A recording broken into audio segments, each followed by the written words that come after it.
ပြည်သက်ကြီးတို့ကိုအချိန်10စက္ကန့်ပေးမယ်ဒီပုံထဲမှာဘာကိုသတိထားမိလိုက်ကြတယ်ဗျ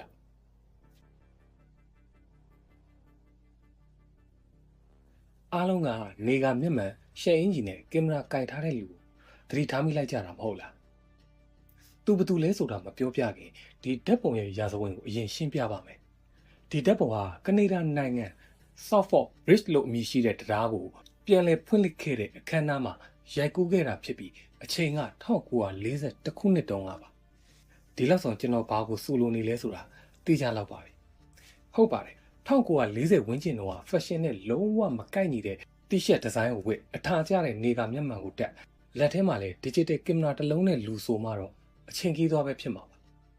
ဒါပေမဲ့သူကအချိန်ကြီးသွားစက်နဲ့အတိတ်ကိုရည်ရွယ်ချက်ရှိရောက်လာတဲ့ time traveler တယောက်လို့တော့တက်အပ်မပြောနိုင်ပါဘူးအချိန်ကြီးသွားစက်ဆိုတာကျွန်တော်တို့မျက်မှောက်ခေတ်မှာတော့အတော်ကိုအလန်းဝေးနေသေးတဲ့ဤပညာရဲ့ဖြစ်နေသေးတော့အနည်းဆုံး21ရာစုပုံမှာမလွန်နိုင်သေးဘူးဆိုရင်အချိန်ခီးသွားဆက်ရှိလာဖို့အဝေးကြီးလိုပါသေးတယ်ဆိုတော့ဒီဆက်တီထွင်နိုင်နေပြီဖြစ်တဲ့ခေတ်ကလူရဲ့ fashion ကအတော်ရိုးနေပြန်တယ်လို့မထင်မိကြဘူးလားပြောရရင်သူ့ထားက21ရာစုအလယ်ပိုင်းတော့မကျော်တဲ့ fashion နဲ့ပါဒါကြောင့်အချိန်ခီးသွားဆက်နဲ့ရောက်လာတဲ့ time traveler မဟုတ်ဘူးလို့ပြောလိုက်ရတာပါ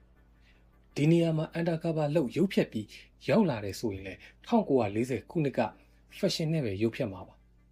ခေတ်ကျော်ပြီးတော့ရုံမဖြတ်ပါဘူးကဲဒါဆိုသူကဘယ်သူများလဲတိုင်းစလစ်ဖြစ်သွားတဲ့လူတစ်ယောက်များလား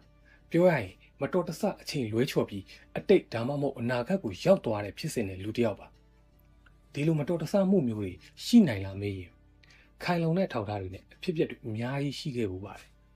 ပြည်သက်နိုင်ငံမှာဆိုဟိုတယ်အလုံးလိုက်ကြီးကအချိန်လွဲချော်ပြီးရောက်လာခဲ့ဘူးပါတယ်ဒီဖြစ်စဉ်တွေရဲ့အကြောင်းကိုတော့နောက်လာမယ့် content တွေကြမှာကျွန်တော်အသေးစိတ်ပြောပြပေးပါမယ်